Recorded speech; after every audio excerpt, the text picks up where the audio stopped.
South Africa 1995 was without doubt the most emotional of all the Rugby World Cup finals. Once the announcement is made to the media that, the referee will be Morrison, then you're just inundated with people that wish to talk to you, interview you, etc., etc. And I found it uncomfortable, if I'm honest with you. It was like the whole world was caving in on me.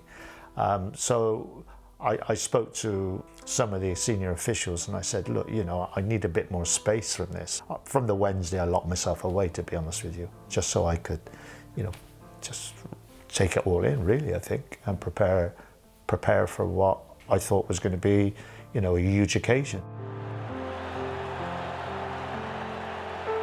And I wasn't aware of some of the external things that were going on outside the stadium. I knew nothing about the jumbo going over. I knew nothing about that till after, when my wife said to me, did you see the jumbo go over? And I said, well, it's a bit difficult when you're down in the bowels of that place. But she said everybody just ducked. But again, it was the effect of the South African population, really.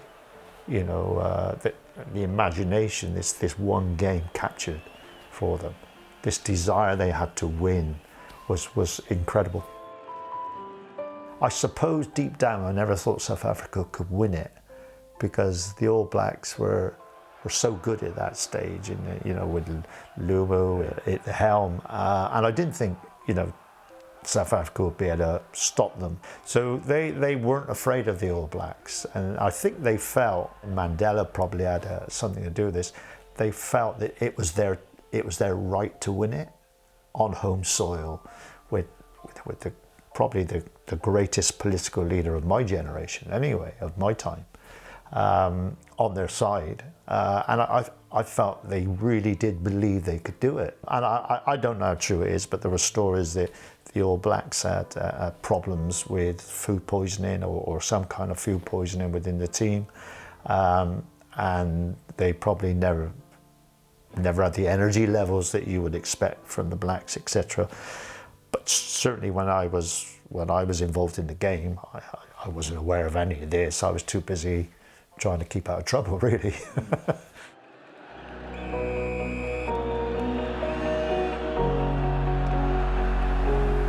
There was an occasion in the first half when I didn't feel that South Africa grounded the ball. I felt that Frank Bunce got under a guy.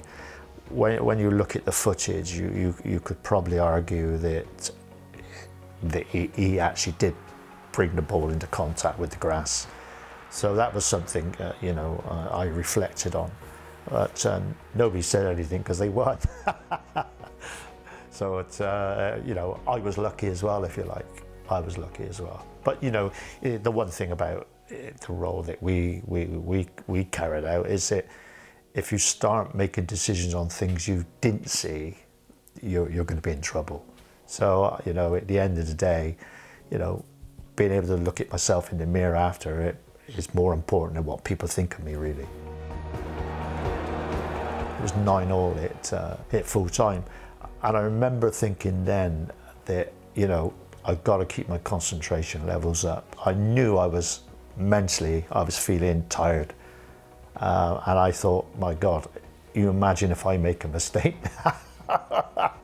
I'll always thank Joel Stratsky, as I have many times, for that drop goal, because it was right that the game was won by points. It was a result that was bigger than the game of rugby, because it gave the populace something that they aspire to, which is coming together as a nation. Like I said earlier, Mandela, he just worked it beautifully.